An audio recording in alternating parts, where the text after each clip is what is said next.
Hey, what's up? It's Matt, and if you ever see a newborn infant, you will know whether or not it is a boy or a girl based on the color of its clothing. Blue for boys and pink for girls. But, I wondered, why do these associations exist? Do boys and girls just like blue and pink more? Is that something artificial we as a society have created? And has it ever been different?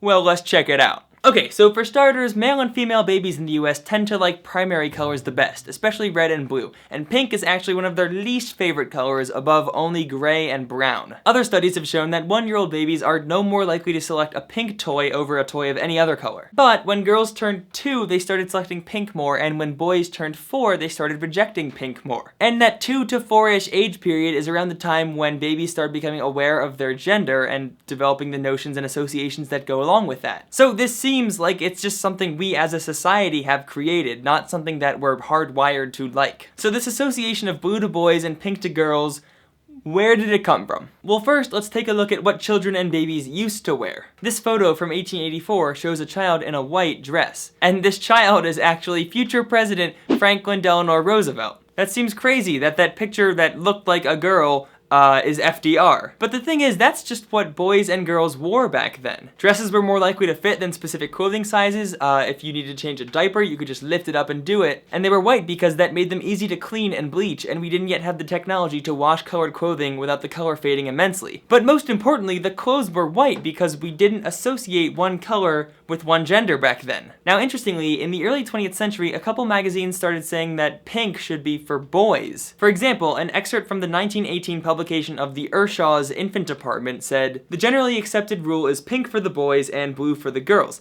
The reason is that pink, being a more decided and stronger color, is more suitable for the boy, while blue, which is more delicate and dainty, is prettier for the girl." Putting aside that early 20th century sexism for a second, pink for boys! Look at that! Now, granted, this is one of the only examples we have of a magazine saying this, and research has shown that this didn't really impact the clothing people bought for their children. But the point is that of the very few people even saying what color boys and girls should be wearing, they all said pink for boys and blue for girls. And this was probably just done in an effort to make more money, because if you had a boy and a girl and you were only dressing them in white, you wouldn't need as many clothes as if you were dressing them in pink and blue. Now, in the 1940s, things started to change, and really for no reason. Around this time, clothing manufacturers decided that pink should be for girls and blue should be for boys. They ran ads, made the clothing, and it just stuck. As far as we know, we genuinely have no idea why those specific colors were selected for those specific genders. All we do know is that there really seems to have been no precedent for it, and most of the US greatly prefers blue to pink. Now, a rising women's movement in the 60s and 70s did push for and get more unisex, gender-neutral clothing, but a couple years later, prenatal testing came out and parents were able to see the gender of the child before it was born, and this basically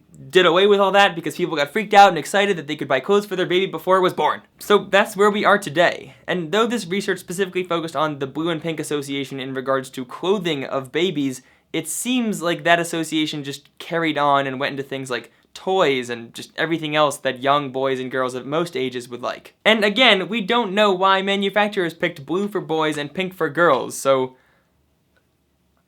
okay. Videos on high heels and baby wear. In addition to psychology, I'm apparently also interested in strange historical fashion trends. I'll see you later. Thanks.